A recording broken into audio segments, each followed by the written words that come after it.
Hello my people, let's look at the parabolic function, the fastest way to sketch a parabolic function. We are given the graph of y equals to x squared minus 3x minus 4. The first things first, if we want to sketch a parabolic function, you need basically 3 points. So what we need is the x-intercept, and we need the y-intercept, and then we need the turning point. With these 3, you can sketch any parabolic function. With these 3, you can sketch any parabolic function. You also have to understand how to solve trinomials. Factorization involving it makes it easier, or you can also decide to use the quadratic formula, which is a little bit complex, but that works perfectly well for equations or expressions that cannot be easily factorized. So how do we get our x-intercept? The normal thing, make y 0 in the given equation and factorize. Factorization, remember two values that you add to get this, multiply to get this. So our factors here is minus 4 plus 1 will give us negative 3, minus 4 times 1 will give us this. So these are our factors. If we are solving for x, we have x equals to 4 and x equals to negative 1. So as coordinates, our coordinate here is 4 and 0, remember y is 0 and negative 1 and 0. We have our x-intercept. Now we need our y-intercept.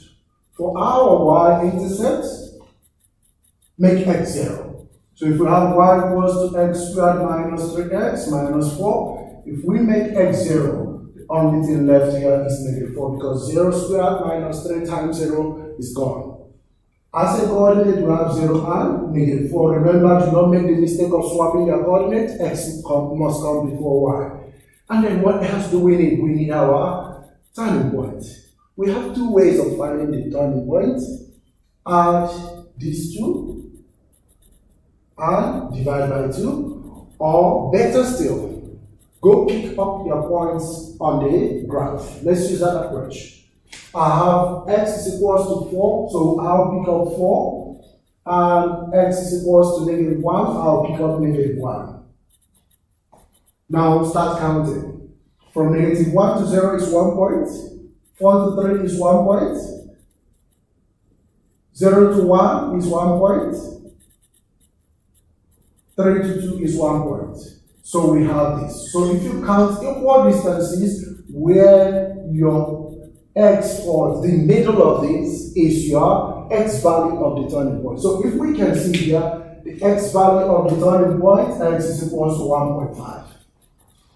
Alternatively, if you want to use the formula, we have the formula for getting the x value of the turning point is minus b over 2a.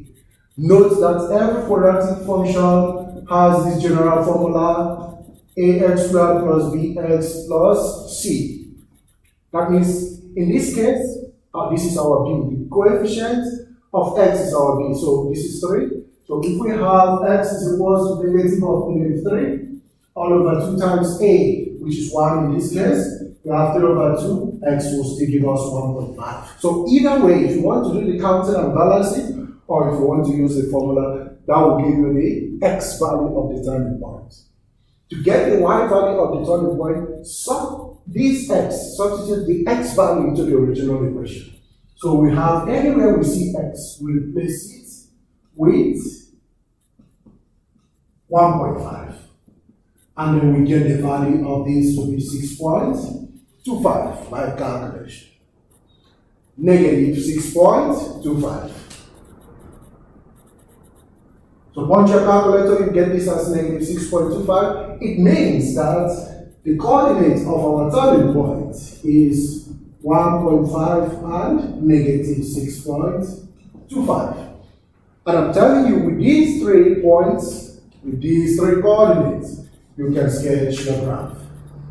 So we have this, we have our y-intercept, and we have 2 of our x-intercepts. And with these points, we can easily sketch any parabolic function. Sometimes it gets easier than it will be very easy for you to get your y-intercept in some cases where we have ax squared plus q as the format. Example, 2x squared plus 4 or minus 4. If I have this, then the y-intercept serves as the turning point as well. Then I don't have to go through all these calculations. I'll just get my x and plug it against my y-intercept, and I have my perfect graph. Now let's look at this. I have negative 1 as my first point, and I have 4. So plot your x-intercepts. My y-intercept here is 0 and negative 4. Let's extend this. Going that this will be negative 6. And then it means that my turning point will be 1.5 for x and 6.25 for y. Now I can join all these points using a freehand sketch. Remember, it's supposed to generate a curve. Then this will be my graph. Make sure you don't draw beside the point, it must be exactly on the points. And this will be the graph of g, which is my parabolic function. So remember, for linear functions, you just need x and y intercept to sketch a graph. For parabolic functions, the same approach, x and y intercept, but because it forms a curve, we then need the turning point. Remember, if a is positive, it will give you a smiley face, and if a is negative, it will face down. That's just the difference here. But this is the fastest approach on how to sketch your parabolic functions. Keep studying and good luck for the exams.